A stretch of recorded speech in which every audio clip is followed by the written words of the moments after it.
Tanpa penundaan lebih lanjut, mari kita berdoa, kita akan masuk ke pekabaran kita untuk pagi ini. Mari kita berdoa. Bapa di surga, terima kasih banyak untuk Sabat yang diberkati. Terima kasih Tuhan, telah mengumpulkan kami bersama secara online, sehingga kami dapat datang dan mempelajari firman-Mu bersama. Dan Tuhan, saya hanya berdoa agar Engkau berbicara begitu intim kepada setiap orang dari kami. Sehingga Roh Kudus-Mu akan menjadi tamu yang tidak terlihat dan malaikat suci-Mu akan menjadi pengunjung yang tidak terlihat juga. Agar Engkau dapat melayani kebutuhan kami, agar Engkau akan mengangkat pikiran kami ke surga, agar kami dapat berinteraksi dalam persekutuan dengan surga saat ini. Tuhan, tolong bantu kami untuk mengesampingkan semua gangguan kami. Bantu kami untuk bisa memberi-Mu penghormatan yang sesuai dengan nama dan kemuliaan-Mu. Dan Tuhan, saya berdoa bahwa Engkau mau menolong mengangkat kami bahkan sekarang, semoga pikiran kami mengarah ke surga. Kami berdoa, dalam nama Yesus kami berdoa dan meminta, amin. Judul khotbah saya adalah, Bagaimana untuk Hidup, dan saya memikirkan pertanyaan ini, Anda tahu, mengapa Yesus datang ke dunia ini untuk hidup? Mengapa Dia datang dan tinggal di antara kita? Dan Anda tahu, biasanya menunjuk ke akhir hidupnya.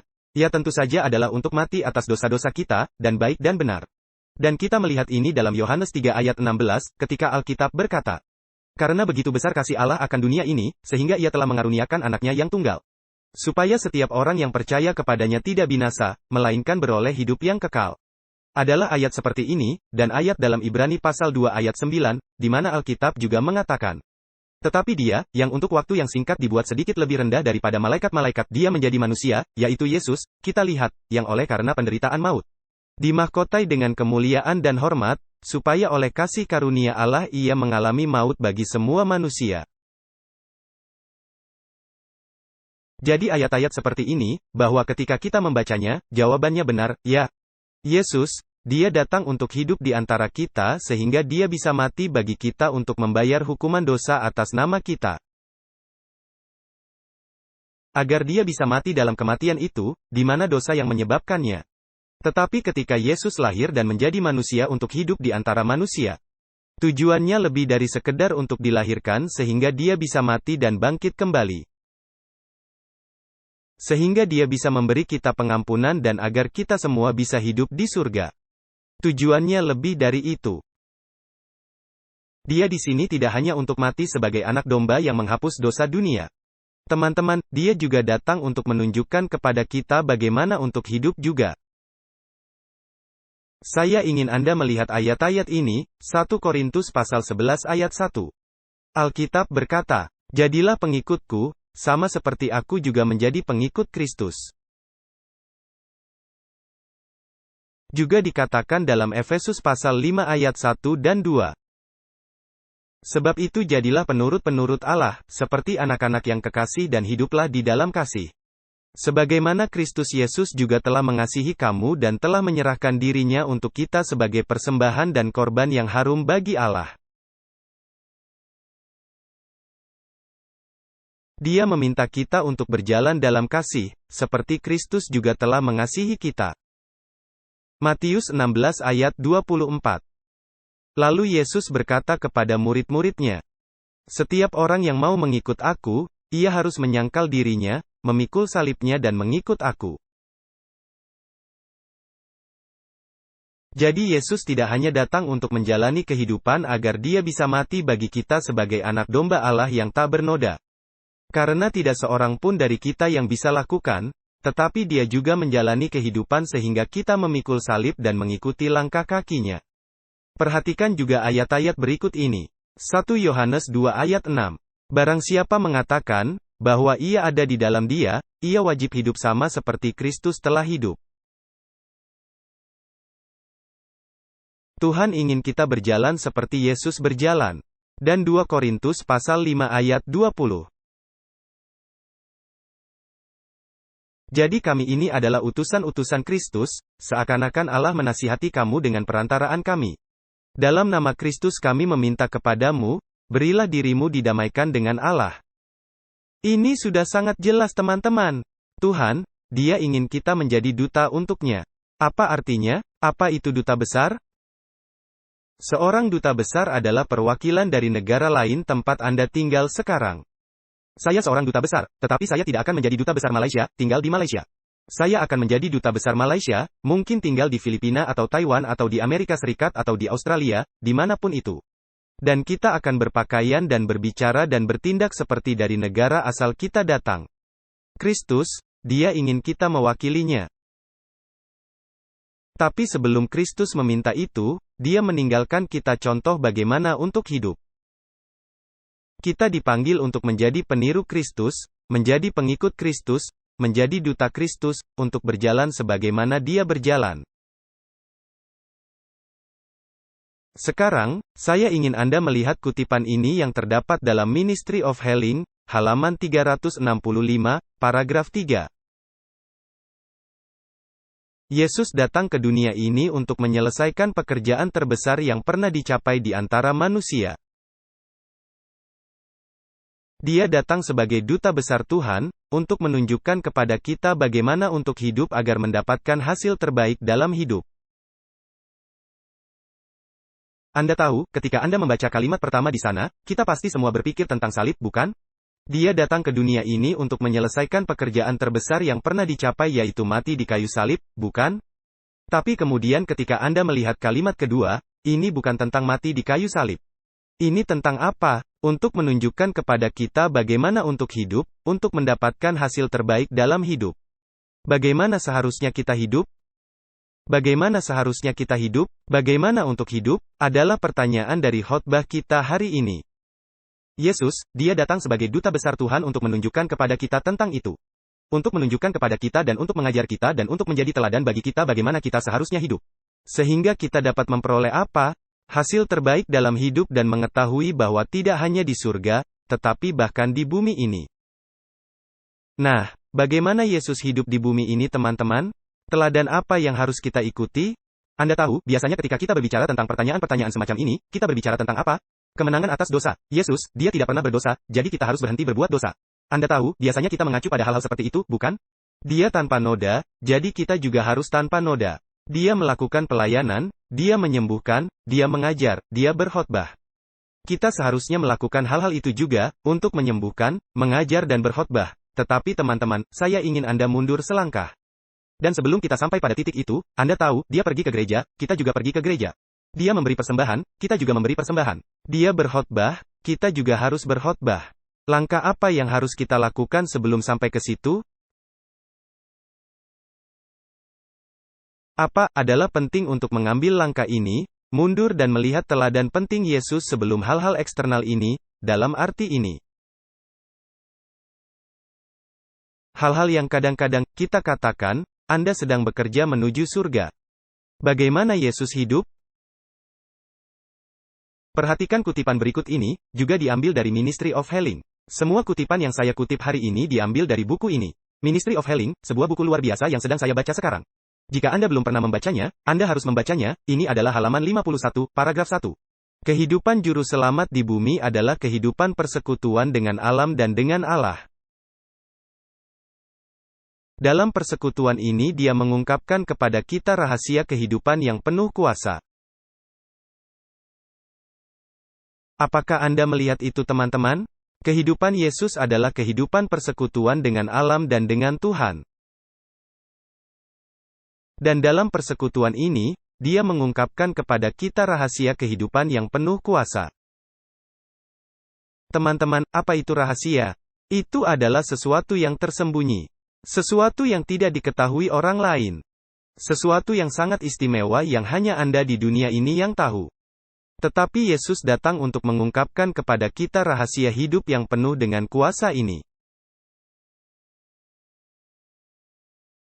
Bagaimana menjalani hidup yang penuh kuasa? Bagaimana menjalani hidup yang penuh dengan kuasa? Kuasa untuk apa? Nah, kemenangan atas dosa, untuk mengatasi kebiasaan dan kecenderungan berdosa kita dan kecanduan, kekuatan untuk mematuhi perintah Tuhan. Kekuatan untuk menjalani kehidupan seperti Yesus, kekuatan untuk sukses dalam semua yang kita lakukan. Dan kekuatan untuk juga membantu orang lain dalam pelayanan. Kekuatan ini penting teman-teman. Kuasa ini, Yesus datang untuk hidup dan untuk mengungkapkan rahasia ini melalui hidupnya. Dan teman-teman, ini adalah fondasi yang harus kita letakkan jika kita ingin meniru Kristus, jika kita ingin menjadi duta besar bagi Kristus. Jika kita pernah berharap untuk menjalani kehidupan Kristus, untuk menang atas dosa, untuk memberitakan khotbah seperti Kristus, untuk menyembuhkan seperti Kristus, untuk hidup seperti Kristus, untuk menjadi berkat seperti Kristus. Dan apakah Anda melihat tentang apa itu teman-teman? Apa rahasia itu? Itu adalah hidupnya di bumi ini, itu adalah kehidupan persekutuan dengan alam dan dengan Tuhan. Bagaimana Yesus menjalani kehidupan persekutuan, hubungan dengan surga, melalui apa? Bagaimana kita bisa memiliki pengalaman ini saat ini? Perhatikan kutipan berikut ini, Ministry of Healing, halaman 52, paragraf 1. Dia mempelajari firman Tuhan, dan kita pasti sudah mengetahuinya, bukan? Dan saat-saat kebahagiaan terbesarnya ditemukan ketika dia dapat meninggalkan tempat kerjanya untuk pergi ke ladang.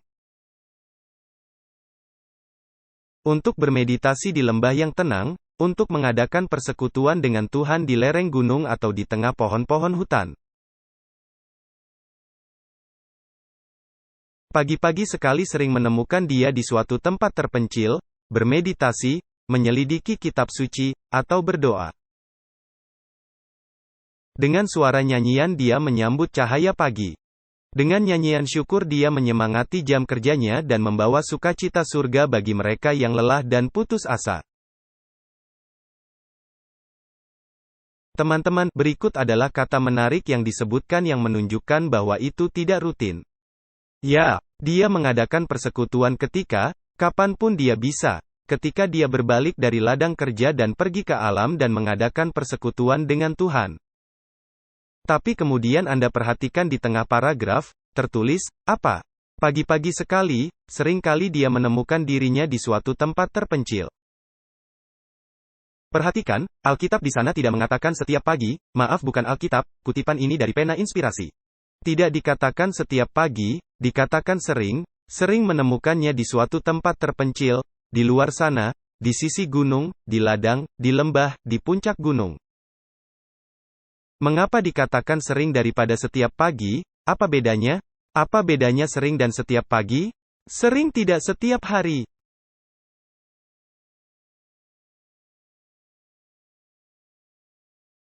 Seringkali tidak 100% setiap waktu. Mengapa? Mungkin ibunya sakit dan hari itu dia harus bangun pagi dan menyiapkan sarapan dan makanan untuk semua orang. Itu sering, tapi tidak selalu. Sering menunjukkan lebih dari 50%, mungkin lebih dari 80 atau 90% dari waktu, tetapi itu tetap saja tidak setiap pagi. Apakah Anda memahaminya? Sering, tapi terkadang keadaan darurat akan muncul. Anda tahu teman-teman, inilah yang kita sebut hidup. Inilah yang kita sebut kehidupan nyata. Sangat mudah untuk mempelajari teori. Dan terkadang kita bergumul dengan penerapan praktisnya. Sebagai siswa kita bisa belajar ilmu dari buku teks, tapi buku teks hanya membawa kita begitu jauh sampai kita bisa mengerti bagaimana menerapkannya. Jenis pengetahuan yang harus kita miliki, itu harus praktis. Itu harus bisa diterapkan. Ketika kita mempelajari hal-hal ini, kita menjadi tahu bagaimana menerapkannya. Anda tahu, ketika berbicara tentang matematika, ketika kita belajar rasio dan persentase, hal itu masuk akal bagi saya. Tetapi ketika kita sampai ke aljabar, saya selalu mengalami kesulitan memahami, sampai saya melihat suatu hari pemuda ini di TED Talks. Dia berbicara tentang fisika dan matematika dan dia berkata, kita menemukan matematika di mana-mana dalam struktur dan bentuk. Dan Anda selalu menemukannya di mana-mana. Sangat menarik, tetapi seringkali ketika kita belajar, kita mengambil pengetahuan teoritis tanpa memahami kepraktisan di baliknya. Contohnya adalah Anda dapat mengambil buku teks dan mungkin mengajari orang cara membesarkan anak. Tetapi Anda sendiri masih lajang atau Anda belum pernah memiliki anak, atau baru saja menikah, masih hanya berdua, suami dan istri. Sangat mudah untuk bisa mengajarkan itu, tetapi secara praktek hanya bisa dilakukan ketika Anda sudah memiliki anak Anda sendiri. Dan teman-teman, Yesus, dia berbeda. Dia tidak mengajar dari sebuah buku dari singgasananya di surga. Dia turun dan hidup di antara manusia sebagai manusia. Dan dia memahami realitas kehidupan, Apa artinya menjalani kehidupan di bumi ini, dalam kedagingan? Paragraf di sana memberitahu kita apa itu sering, di pagi hari. Seringkali kita dapat menemukannya di suatu tempat terpencil. Itu tidak 100% setiap waktu, dia miskin, dia mungkin bahkan tidak punya kamar sendiri. Dia harus bekerja keras sebagai seorang anak untuk membantu orang tuanya untuk menghidupi diri mereka sendiri. Dan dia mengerti apa artinya menjalani kehidupan di bumi ini, untuk melalui perjuangan hidup sehari-hari. Dan kita diberitahu, seringkali di pagi hari, dia akan menemukan tempat terpencil. Seringkali, sebagian besar waktu, dia akan memiliki persekutuan dengan Bapanya. Teman-teman, pelajaran pertama yang ingin saya sampaikan yang saya ingin Anda pahami adalah jika Anda melewatkan renungan Anda pagi ini. Ingat itu bukan akhir dari dunia. Anda dapat berhenti di tengah hari. Anda dapat menarik diri ke samping dan masih menghabiskan waktu bersama Bapa kita di surga dalam persekutuan. Saya tidak mengatakan, saya tidak mencoba memberi Anda alasan untuk mengatakan, "Hei, tidak apa-apa untuk selalu melewatkan." Yesus sering ditemukan di daerah terpencil, waktu terpencil, jauh dari rumah dan orang tua di alam bersama Tuhan. Pastikan saja Anda tidak melewatkan renungan Anda secara teratur. Ada keadaan darurat yang datang. Saya tidak mengatakan tidak apa-apa untuk melewatkannya, oke? Tapi keadaan darurat adalah bagian kehidupan. Sekarang, bermain sepak bola di pagi hari, sebulan sekali, atau setiap 6 bulan sekali bukanlah keadaan darurat. Itu hanya sesuatu yang tidak sering terjadi, tetapi itu adalah bagian dari jadwal dan rutinitas kita. Apakah Anda mengerti itu? Itu bukan keadaan darurat. Apa itu darurat? Anak Anda bangun karena demam pada jam 3 pagi. Atau Anda harus begadang dan Anda keluar sampai jam 1 atau 2 malam karena Anda harus membawa teman ke rumah sakit. Seseorang jatuh sakit dan kehidupan serta jadwal berubah begitu saja. Itulah hidup teman-teman. Anda tidak bisa hanya duduk di sana, "Nak, saya tahu Anda mengalami demam 100 derajat Fahrenheit atau 30-40 derajat, saya tidak akan menyentuhmu sekarang. Aku harus renungan dulu, dan aku tahu bahwa Tuhan akan menjagamu selama aku renungan." Tidak teman-teman, ibu tidak melakukan itu. Mereka tidak akan. Ada keadaan darurat yang datang, tetapi sering artinya jangan marah hanya karena Anda melewatkan waktu renungan Anda dengan Tuhan. Jangan marah karena Anda tidak memiliki renungan yang sempurna pagi ini. Jangan marah karena Anda tidak menghabiskan 2 jam atau bahkan 1 jam dalam kehidupan renungan Anda. Sering berarti Anda memiliki lebih sedikit waktu hari ini, tetapi besok akan lebih baik. Sering seperti, saya melewatkannya seperti biasa hari ini, tetapi saya bisa melakukannya sore ini. Sering adalah sebagian besar waktu, tetapi itu memberi ruang bagi kehidupan, untuk keadaan darurat. Karena seringkali renungan tidak berjalan sesuai keinginan kita. Kita marah dan kita merasa seperti saya tidak seperti Yesus hari ini, bukan? Saya merindukannya. Saya tidak memiliki waktu seperti yang Yesus miliki, tetapi Yesus tidak memilikinya sepanjang waktu teman-teman. Tetapi kapanpun dia bisa, itu adalah prioritasnya. Itu adalah prioritasnya. Dan terkadang kita berpikir kita akan mengalami hari yang buruk dan iblis akan menguasai kita karena saya tidak memiliki renungan yang sempurna. Kehidupan nyata akan memberitahu Anda bahwa tidak ada seorang pun yang memiliki waktu renungan yang sempurna, tetapi itu sering. Seringkali mungkin dia hanya melewatkannya sebulan sekali. Itu tidak seminggu sekali. Bukan kebiasaan bahwa Yesus akan menemukan dia melewatkannya. Tetapi bahkan ketika dia melakukannya, Yesus memiliki persekutuan yang tak terputus dengan Bapa di surga sepanjang hari. Jadi kalau sering itu tidak datang pagi ini, pastikan sudah sore ini.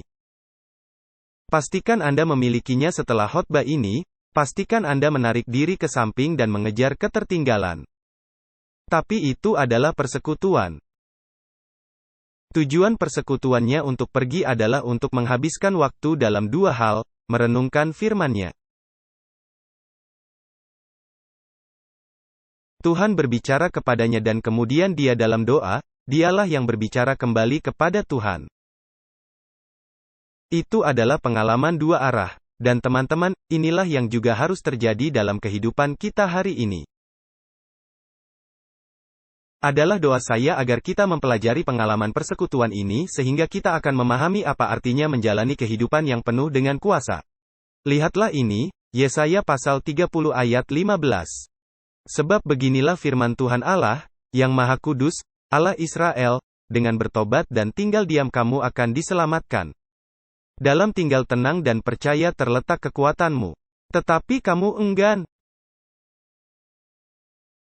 Teman-teman, inilah rahasia sukses kehidupan Kristen. Kita harus memiliki persekutuan yang hening, dalam keheningan akan menemukan kekuatan kita. Dalam keheningan kita akan menemukan kehidupan yang dapat dipenuhi dengan kuasa Tuhan untuk menjadi berkat bagi seluruh dunia. Dan teman-teman, kita diberitahu di Ministry of Healing. Kuasa yang sama yang Kristus jalankan ketika dia berjalan di antara manusia ada di dalam firman-Nya.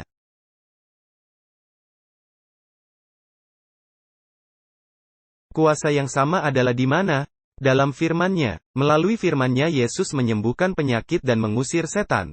Dengan firman-Nya dia menenangkan laut dan membangkitkan orang mati, dan orang-orang bersaksi bahwa firman-Nya penuh kuasa.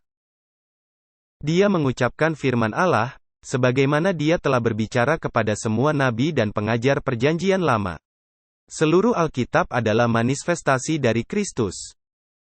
Apakah maksud Anda bahwa kuasa yang Kristus miliki untuk membuka mata orang buta ditemukan dalam Alkitab hari ini?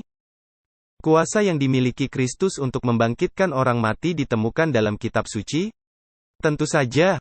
Di dalam buku itulah, buku yang kita pegang, bahkan di ponsel kita, bahkan di iPad kita, bahkan dimanapun di komputer Anda. Dimanapun Anda membaca firman Tuhan saat ini, bahkan di layar yang terpampang di depan Anda. Teman-teman, dalam firman itu adalah kekuatan yang sama yang digunakan Kristus untuk menyembuhkan orang lumpuh yang tidak berjalan selama lebih dari 30 tahun. Seorang wanita yang telah mengalami pendarahan selama 12 tahun, kita menemukan kekuatan yang sama dalam firman Tuhan. Kuasa Kristus yang tersedia baginya tersedia bagi kita di sini dalam firman Allah. Dan dia ingin kita memiliki kekuatan yang sama hari ini dan bahkan lebih banyak lagi. Lihat ini, di Yohanes pasal 14 ayat 12, Alkitab berkata, Aku berkata kepadamu, sesungguhnya barang siapa percaya kepadaku, ia akan melakukan juga pekerjaan-pekerjaan yang aku lakukan. Bahkan pekerjaan-pekerjaan yang lebih besar daripada itu. Sebab aku pergi kepada Bapa. Teman-teman, kuasa yang Kristus miliki, dia telah menyediakannya untuk kita hari ini. Dan bahkan lebih karena dia pergi ke Bapanya dan dia akan mengambil lebih banyak dari Bapanya dan mencurahkannya kepada kita. Dan di mana kekuatan itu ditemukan? Itu ditemukan dalam firman Tuhan teman-teman, itu ditemukan di sana tepat di dalam kitab suci dan bagaimana kita menerimanya? Ministry of Healing, halaman 122, paragraf 2. Kitab suci harus diterima sebagai firman Allah kepada kita, tidak hanya tertulis tetapi diucapkan. Artinya seolah-olah Yesus berdiri di sini, saat ini, mengucapkan kata-kata itu kepada kita. Di paragraf berikutnya, paragraf 3. Begitu pula dengan segala janji firman Tuhan. Di dalamnya dia berbicara kepada kita secara individu, berbicara secara langsung seolah-olah kita dapat mendengarkan suaranya. Teman-teman, Tuhan memiliki sebuah pekabaran khusus untuk masing-masing kita. Itu akan mempengaruhi setiap orang.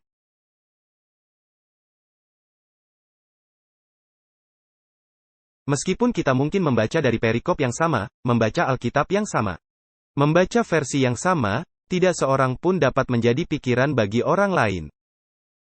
Pernahkah engkau mendengar suara Tuhan berbicara kepadamu dan mengarahkanmu?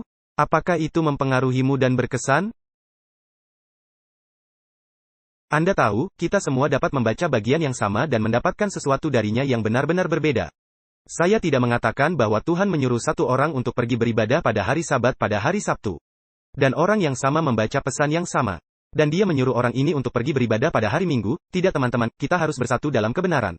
Tetapi penerapannya harus berbeda karena semua kehidupan kita dijalani dengan cara yang berbeda. Pengalaman kita berbeda. Pendidikan kita berbeda. Cara berpikir kita berbeda. Itu harus unik. Kita tidak bisa menjadi pikiran orang lain dalam bagaimana mereka harus menjalani hidup mereka. Teman-teman, ada pengalaman unik bagi setiap orang dalam hal membaca Alkitab dan pesannya, khususnya bagi kita secara individu.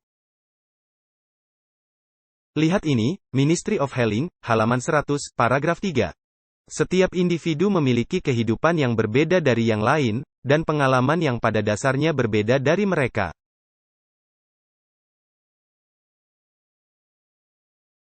Teman-teman saya yang terkasih, bagi yang mendengarkan, pernahkah Anda memiliki pengalaman yang berbeda dari orang lain di dunia? Anda unik, karena setiap kepingan salju itu unik. Tuhan ingin Anda menjadi unik. Dan ketika berbicara tentang bagaimana Tuhan berbicara kepada kita tentang makanan kita, musik kita, apa yang kita baca, bagaimana kita menghabiskan waktu luang kita, pertemanan kita dan bagaimana kita menghabiskan uang kita, pastikan Anda mengetahui secara pribadi, apa yang Yesus ingin Anda lakukan tentang itu. Anda tahu, beberapa orang mendengar khotbah tentang perpuluhan dan persembahan. Perpuluhan sudah jelas, itu 10%, Anda tahu. Tetapi satu orang mungkin diyakinkan, oh, saya baru saja mulai memberi persembahan, mungkin beberapa belum pernah memberikan persembahan sebelumnya. Atau yang lain mungkin berpikir saya harus melampaui apa yang saya miliki di dompet saya atau uang saya harus mulai merencanakan. Mereka mungkin berkata, oke, saya harus mulai memberi 5%. Dan orang lain mungkin diyakinkan dan berkata, saya harus memberikan 10%. Namun orang di sana, di bangku yang sama, di kursi yang sama, di baris yang sama, mendengarkan pekabaran yang sama, mungkin diyakinkan. Saya harus memberikan semua yang ada di rekening bank saya. Pernahkah Anda mendengar suara Tuhan, berbicara kepada Anda dengan sangat unik dan dengan sangat jelas teman-teman? Karena Tuhan memiliki pekabaran individual untuk semua orang yang ditemukan di dalam Alkitab.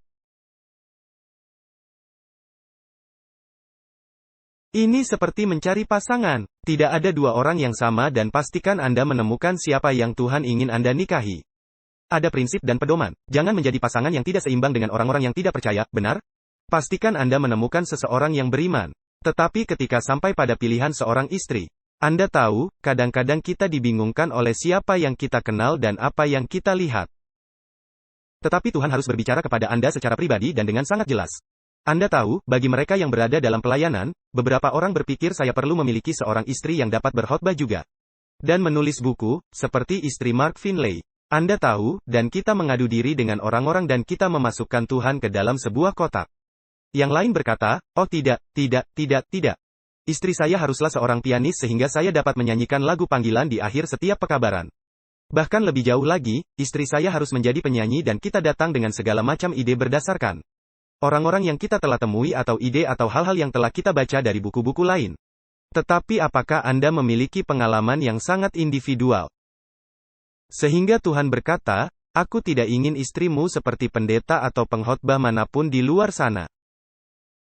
Ini istrimu dan hanya itu. Tidak membandingkan. Ya, dia harus menjadi saleh. Dia harus menjadi wanita yang berbudi luhur. Dia harus mencintaiku dengan sepenuh hati, tapi dia tidak harus bisa bernyanyi. Dia tidak harus bisa berkhotbah. Dia tidak harus bisa bermain piano, tapi dia istimewa dan dibutuhkan dalam pekerjaan pelayanan Anda. Apakah Anda melihat itu teman-teman? Pernahkah Anda mendengar suara Tuhan berbicara begitu nyata dan jelas kepada Anda melalui firman-Nya? Oh teman-teman, Tuhan, keinginan Dia untuk kita unik. Dan kita tidak bisa melihat ke orang lain bagaimana kita harus menjalani hidup kita. Kita semua harus mengingat hari Sabat untuk menyucikannya. Kalian semua harus datang lebih awal untuk sekolah Sabat. Amin. Anda tahu, saya tidak dapat mendengar Anda berbicara amin kembali ke saya, tetapi kita harus berada di sana untuk sekolah Sabat dan kita harus berada di sana untuk kebaktian. Tapi apa yang berbeda? Apakah Anda makan buah di pagi hari atau makan sayuran? Apakah Anda datang ke gereja dengan jas atau batik atau barong? Anda tahu, Anda tidak bisa menjadi satu pikiran untuk yang lain. Ada prinsip-prinsip yang dengannya kita hidup, ya? Tapi setiap orang berbeda. Pernahkah Anda mendengar suara Tuhan berbicara kepada Anda secara individu dan secara unik dari firman Tuhan itu sendiri? Apakah Anda memiliki waktu persekutuan dengannya? Apakah Anda sering berhenti sejenak sepanjang pagi dan siang dan sore hari? Apakah Anda sering ditemukan membaca firman Tuhan? Apakah Anda sering ditemukan bermeditasi tentang Dia? Apakah sering itu menjadi sukacita besar Anda untuk memisahkan diri dari pekerjaan dan kesenangan, hanya untuk menemukan kesenangan dalam persekutuan? Sudahkah Anda mengadakan persekutuan pagi ini teman-teman? Sudahkah Anda mendengar suara Tuhan berbicara kepada Anda dan mengarahkan Anda dan menunjukkan Anda? Tidak hanya melalui suara orang lain. Bukan hanya melalui keadaan yang terjadi dalam hidup Anda, tetapi langsung dari firman Tuhan itu sendiri. Ministry of Healing, halaman 122, paragraf 3. Begitu pula dengan segala janji firman Tuhan. Di dalamnya Dia berbicara kepada kita secara individu, berbicara secara langsung seolah-olah kita dapat mendengarkan suaranya. Teman-teman, kita perlu mendekati Alkitab, bukan hanya sebagai sesuatu yang kita dengarkan atau baca saja, sebuah surat yang kita baca. Anda harus memberitahu Tuhan, Bapa, bicaralah kepadaku melalui firman-Mu. Saya ingin mendengar-Mu berbicara kepada saya melalui halaman-halaman ini, minta Dia untuk melakukannya. Katakan padanya bahwa Anda percaya, dan buka mata Anda dan baca arahannya. Dengarkan suaranya, bicaralah dengannya. Berdiskusi dengannya, berunding dengannya. Dengar, saat dia berbicara. Dan ketika giliran Anda, dia mendengarkan, berbicara dengannya. Ini persekutuan teman-teman, ini adalah persahabatan. Ini adalah jenis persekutuan yang merupakan rahasia kehidupan yang penuh dengan kekuatan. Inilah kunci bagaimana kita harus hidup teman-teman. Dan saya telah memberi Anda kunci itu, tetapi sekarang Anda harus membuka pintunya. Jika itu ada di saku Anda dapat mendengar gemerincing dan Anda tahu itu ada di sana, tetapi itu tidak membuka pintu untuk Anda kecuali Anda bangun.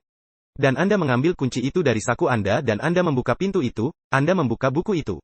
Dan Anda membiarkan Tuhan berbicara dengan sangat jelas dan berbeda kepada Anda. Dia ingin mengisi hidup Anda dengan makna, dengan tujuan, dengan kekuatan.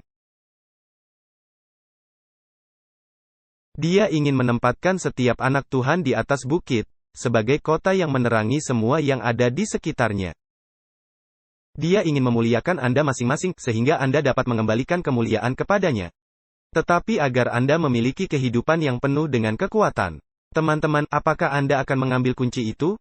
Maukah Anda mengambil Alkitab Anda dan menyendiri dengan Tuhan, dan membiarkan Yesus berbicara kepada Anda melalui firman-Nya?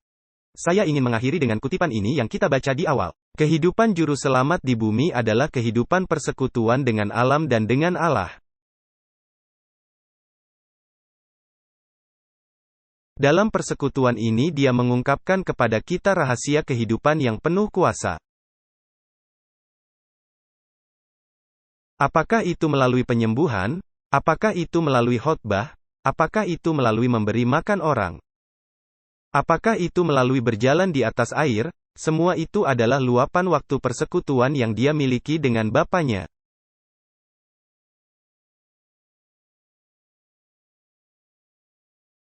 Mari kita belajar persekutuan yang nyata ini hari ini.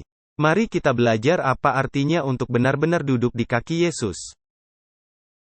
Mari kita belajar jatuh cinta dengan membaca dan menghabiskan waktu bersama Juru Selamat kita. Karena ketika kita mulai melihat hidup kita berubah, ketika kita melihat bahwa Tuhan selalu hadir dan nyata dalam hidup kita. Ketika kita melihat kuasa yang tersedia bagi kita, menjadi berkat bagi semua orang, ketika Dia menjawab masalah Anda yang paling membingungkan. Dan pertanyaan dan perjuangan yang Anda lalui, disitulah kebahagiaan datang. Dan kita tidak sabar untuk berlari kembali kepadanya dan menceritakan semua keberhasilan kita. Beritahu Dia tentang semua kemenangan kita, beritahu Dia tentang semua kegembiraan kita. Teman-teman, kita harus belajar memahami bagaimana menjalani hidup ini yang penuh dengan kuasa dari atas. Kita harus memahami persekutuan yang sejati. Mari berdoa.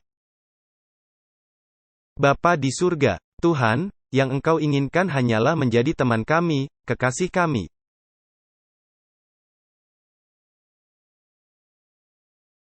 Menjadi yang sangat kami kasihi, menjadi yang pertama dan terakhir dan yang terbaik. Oh Tuhan, saya berdoa agar Engkau mengajari kami apa artinya memiliki persekutuan yang nyata dan sejati dengan surga. Tuhan, saya ingin mendengar suara-Mu. Saya ingin melihat Yesus, bantu kami untuk melihat Dia melalui firman-Mu. Bantu kami mendengar suara-Mu melalui firman dalam kitab suci itu, dan agar Engkau berbicara dengan begitu lembut dan secara pribadi. Dan dengan penuh kasih kepada kami masing-masing sehingga hati kami akan meleleh. Dan agar kami memahami sukacita yang Yesus miliki, bahwa Ia selalu menantikan waktu persekutuan denganmu. Bapa, tolong beri kami pengalaman ini, terutama dalam masa lockdown ini, sementara kami di rumah. Bantu kami mengesampingkan hal-hal, sehingga kami dapat menemukan sukacita yang datang dalam hubungan kami denganmu. Jadi Bapa tolong, kiranya Engkau memberi masing-masing setiap dari kita pengalaman itu hari ini. Kiranya Engkau memberi kami keinginan untuk itu, yang haus akan air hidup. Terima kasih oh Tuhan. Dan kiranya Engkau akan terus menjaga masing-masing dari kita tetap aman dalam lengan-Mu, kami berdoa dalam nama Yesus. Amin.